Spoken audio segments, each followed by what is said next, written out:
പെരുമ്പാവൂരിൽ ശക്തമായ മഴയിൽ മണ്ണിടിച്ചിൽ. 100 അടിയോളം ഉയരമുള്ള വലിയ കുന്നിന്റെ ഭാഗമാണ് ഇടിഞ്ഞു വീണത്.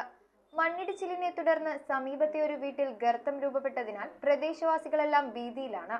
വലിയ ദുരന്തമുണ്ടാകുന്നതിന് മുൻപ് അധികാരികൾ എത്രയും പെട്ടെന്ന് ഈ വിഷയത്തിൽ ഇടപെട്ട് പരിഹാരം കാണണമെന്നാണ് പ്രദേശവാസികളുടെ ആവശ്യം. പെരുമ്പാവൂർ ഇളമ്പകപ്പിള്ളിയിലാണ് വലിയ മണ്ണിടിച്ചിലുണ്ടായത്. 100 അടിയോളം ഉയരമുള്ള വലിയ കുന്നിന്റെ ഒരു ഭാഗമാണ് ഇടിഞ്ഞുപോയത്. മണ്ണിടിഞ്ഞതിന്റെ മുകൾ ഭാഗത്ത് 3 വീടുകളും താഴെ 7ഓളം വീടുകളുമുണ്ട്. ഇവർക്കെല്ലാം ഒരുപോലെ മണ്ണിടിച്ചിൽ ഭീഷണിയായി. ബുധനാഴ്ച വെളുപ്പിനാണ് മഴയത്ത് മണ്ണിടിച്ചിലുണ്ടായത്. ഇവിടെയുണ്ടായിരുന്ന വൃക്ഷങ്ങൾ കടപുഴകിയതോടെ ഇലക്ട്രിക് പോസ്റ്റ് അടക്കം മണ്ണിടിച്ചിലിൽ താഴേക്ക് പതിച്ചു. കണിച്ചുപറമ്പ് സജീവിന്റെ വീടിന്റെ മുറ്റത്ത് മണ്ണിടിച്ചിലിനെ തുടർന്ന് ചെറിയൊരു ഗർത്തം രൂപപ്പെട്ടു. സജീവനും ഭാര്യയും 2 മക്കളും അടങ്ങുന്ന കുടുംബം ഭയന്നു വിറച്ചാണ് ഇപ്പോൾ കഴിയുന്നത്. ഇതിനു മുൻപും ഈ പ്രദേശത്ത് മണ്ണിടിച്ചിൽ ചെറിയ രീതിയിൽ ഉണ്ടായതാണ്. അന്നു മുതൽ റവന്യൂ വിഭാഗത്തിലും മൈനിങ് ആൻഡ് ജിയോളജി വിഭാഗത്തിലും പരാതികൾ നൽകിയെങ്കിലും യാതൊരുവിധ അപകടവും ഭീഷണിയും ഉണ്ടാവുകയില്ലെന്നാണ് മൈനിങ് ആൻഡ് ജിയോളജി വിഭാഗം പറഞ്ഞതെന്ന് വീട്ടുകാർ പറഞ്ഞു. ഫസ്റ്റിലത്തെ ഇടിച്ചലിന് തന്നെ വലിയ കല്ലൂരിന്റെ അടിപ്പ വീടിന്റെ ഭിത്തിയൊക്കെ ഇതായിട്ടിരിക്കുക.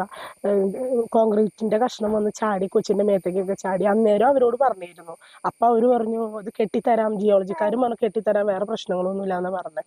ഇപ്പൊ വീണ്ടും കുറേശ്ശെ മണ്ണ് ചാടുമ്പോ അവര് വന്ന് പറയും, മഴ പെയ്യുമ്പോ അവര് പറയും വന്ന് മാറി താമസിക്കാൻ പറയും. പിന്നെ ഒരു നടപടി ഇന്നുവരെ എടുത്തിട്ടില്ല.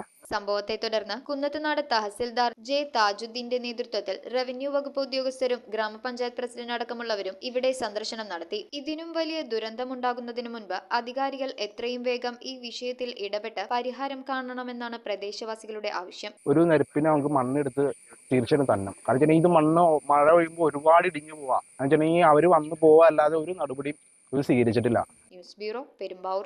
നക്ഷത്ര ഗോൾഡ് ആൻഡ് ഡയമണ്ട്സിന്റെ എറണാകുളത്തെ ഏറ്റവും വലിയ ലൈറ്റ് വെയ്റ്റ് ഷോറൂം ഇനി ആലുവയ്ക്ക് സ്വന്തം. ആലുവ നക്ഷത്ര gold and diamonds re opening shortly.